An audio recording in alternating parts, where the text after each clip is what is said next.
اس کے بعد کہتے ہیں اللہ کے نبی صلی اللہ علیہ وسلم کہ اس کی تھوڑی دیر کے بعد اور بہت بڑی تعداد دکھائی دے گی، سواد عظیم، سواد اعظم یعنی بہت بڑا جتھا، بہت بڑی جماعت. کہتے ہیں کہ میں دیکھوں گا تو اس کو آتا ہوا دیکھوں گا کہ ابھی وہ جماعت آگے آ رہی ہے.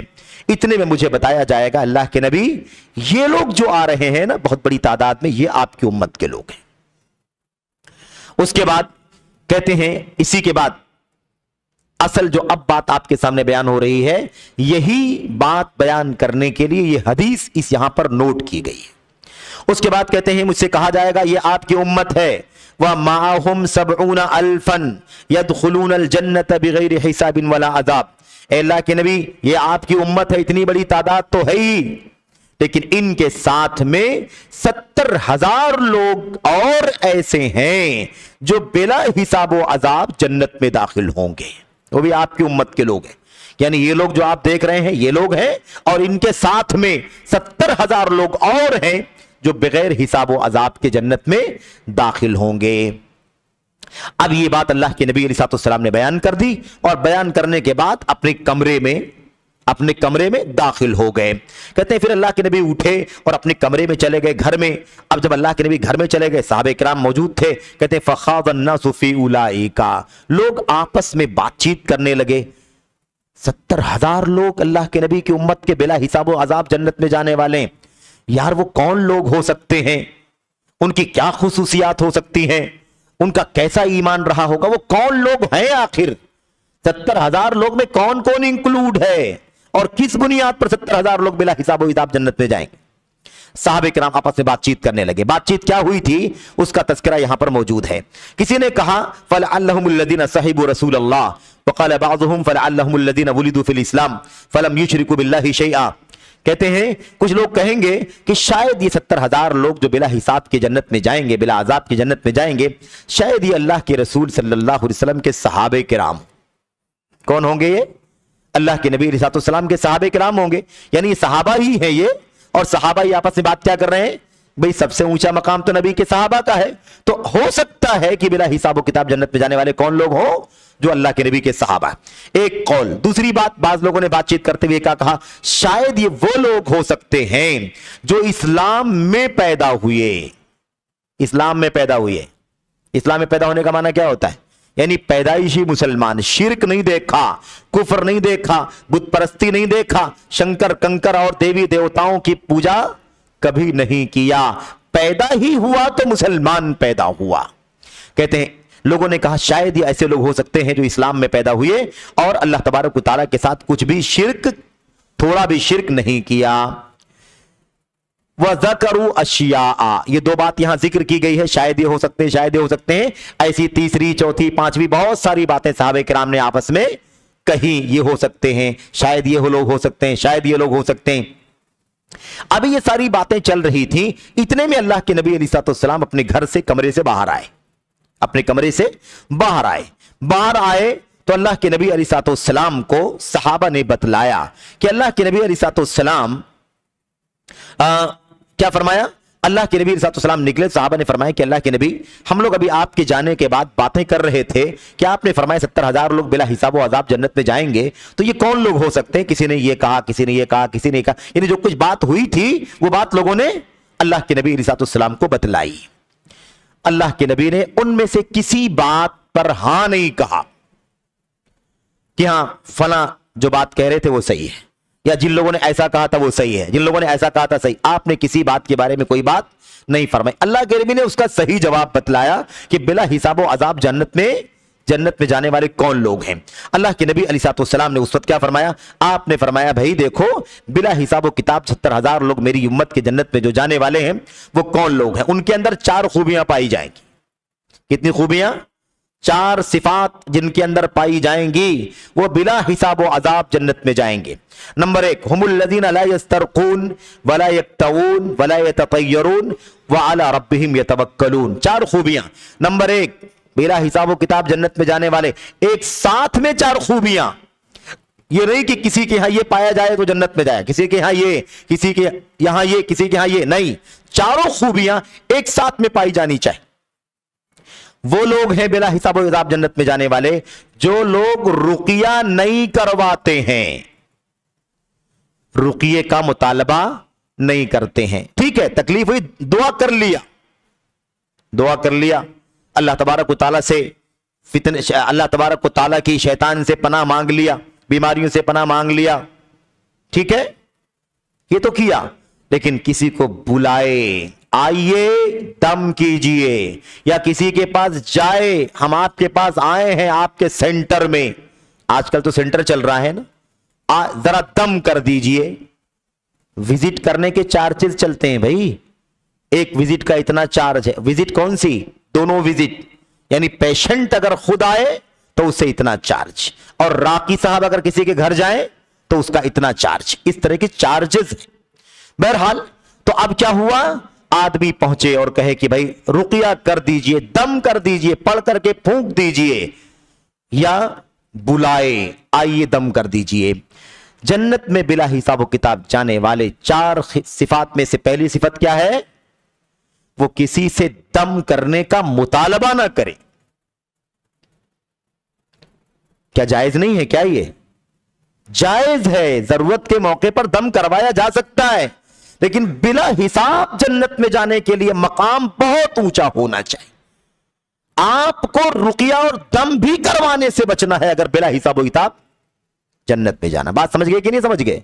کیونکہ وہ جو روایت تھی بریدہ بن حسیب کی، اس میں آ چکا ہے نا، زہریلا جانور کاٹ لے، ڈنک مار دے، یا مثال کے طور پر نظر بد لگ جائے، یا اور بھی کوئی چیز ہو، ان 2 باتوں کا ذکر حدیث کے اندر آیا ہوا ہے. تو رقیہ کرنا، دم کرانا جائز ہے، لیکن یہاں بلا حساب جنت میں جانے کے لیے یہ خوبی پائی جانی چاہیے کہ دم نہیں کرواتے ہیں. نمبر 2 کیا ہے وہ؟ وَلَا يَقْتَعُونَ، اور داغ نہیں لگواتے ہیں. داغ لگوانا، ہمارے جو بزرگ بیٹھے ہیں وہ اس چیز کو زیادہ اچھی طرح سمجھ سکتے ہیں. زمانے قدیم میں اور آج بھی دیہاتوں وغیرہ میں کہیں نہ کہیں رواج میں ہوگا کہ اگر کہیں کوئی پھوڑا پھنسی نکل جائے، کوئی زخم ہو جائے، ہے نا، کوئی زخم لگ جائے، خون بہے اور اس کے بعد وہ مواد بھر جائے، تو باقاعدہ اس کو کسی رسی سے یا کسی کپڑے کے فیتے سے آگ لگا کر کے، تیل میں ڈبو کر کے اور اس کے سرے پر آگ لگا کر کے اسے داغ دیا جاتا تھا. اور داغنے کی وجہ سے وہاں جو جرمز وغیرہ، جو کچھ جراثیم ہوتے تھے، وہ کیا ہوتے تھے؟ وہ مر جاتے تھے، اور پھر وہ مریض کیا ہوتا تھا؟ ٹھیک ہو جاتا، زخم ٹھیک ہو جاتا تھا. ٹھیک ہے، وہاں پر داغ بھی لگتا تھا، یعنی مثال چمڑی سیاہ ہو جاتی تھی، یا اور وہاں مثال کے طور پر گڑا ہو جاتا تھا، اور بھی کوئی چیز ہو سکتی ہے. یہ ساری چیزیں ہوتی تھی لیکن وہ ٹھیک ہو جاتا تھا. لیکن داغنے میں انسان کے جسم کو اذیت پہنچتی ہے. انسان کے جسم کو کیا پہنچتی؟ اذیت، اور وہ بھی آگ کے ذریعے سے اذیت پہنچانا، یہ مناسب نہیں ہے، یہ درست نہیں ہے، مناسب نہیں ہے. اللہ کے نبی نے فرمایا علاج کے طور پر جائز ہے لیکن بہتر نہیں ہے. جواز ہے، افضل نہیں ہے، بہتر نہیں ہے. اللہ کے نبی فرماتے ہیں بلا حساب و کتاب جنت میں جانے کے لیے دوسری خوبی کیا ہے؟ وَلَا يَقْتَعُونَ، وہ داغتے نہیں ہیں، دغواتے نہیں. ٹھیک ہے، اس سے بھی بچتے ہیں. ضرورت پڑ جائے تو علاج آج بھی جائز ہے، لیکن اولا اور بہتر اور افضل نہیں ہے، تو اس سے بچنا چاہیے. نمبر 3 تیسری خوبی کیا ہے؟ وَلَا يَتَطَيَّرُونَ، اور بدشگونی نہیں لیتے ہیں. بدشگونی، کوئی چیز دیکھ کے، کوئی آواز سن کے یہ نتیجہ نکالنا کہ اب میرا کام خراب ہو جائے گا، ہے نا. نکلے آپ، کتا دکھائی دیا، نکلے آپ، بلی دکھائی دی، آپ باہر نکلے، الو کی آواز آ گئی، کوئی باہر نکل گیا، مثال کے طور پر کوے کی وغیرہ وغیرہ. اس طرح سے جو بھی کسی چیز، یا مثال کے طور پر آپ کا کوئی پلان تھا، آپ کا کوئی سفر تھا، یہاں پر کوئی حادثہ ہو گیا، کسی کی موت ہو گئی. اب آپ نے سوچا کہ یار آج ہی مجھے سفر کرنا تھا، محلے میں ہی موت ہو گئی ہے، یہ دن ہی میرا بیکار ہے. سمجھ رہے ہیں نا؟ اس انداز کی کوئی بات کرنا کیا ہے؟ یہ ہے بدشگونی لینا، یعنی برا نتیجہ نکالنا. یہ غلط ہے. اچھا نتیجہ نکالا جا سکتا ہے، اچھا نتیجہ نکالا جا سکتا ہے. ماشاءاللہ آج میرا یہ کام تھا، میں فلاں کام کرنے جا رہا تھا، اور ماشاءاللہ خوشخبری آ گئی ہے، ایسا ایسا واقعہ پیش آیا ہے، انشاءاللہ بہت بھلا ہوگا میرا سفر. تو نیک اچھا نتیجہ نکالا جا سکتا ہے، اس میں کوئی حرج نہیں ہے. اسی کو اللہ کے نبی نے فرمایا احسنها الفال، یہ اچھا ہے، لیکن برا نتیجہ، میرا کام خراب ہو جائے گا، میرا سفر بیکار ہو جائے گا، میرا ہفتہ برا چلا جائے گا.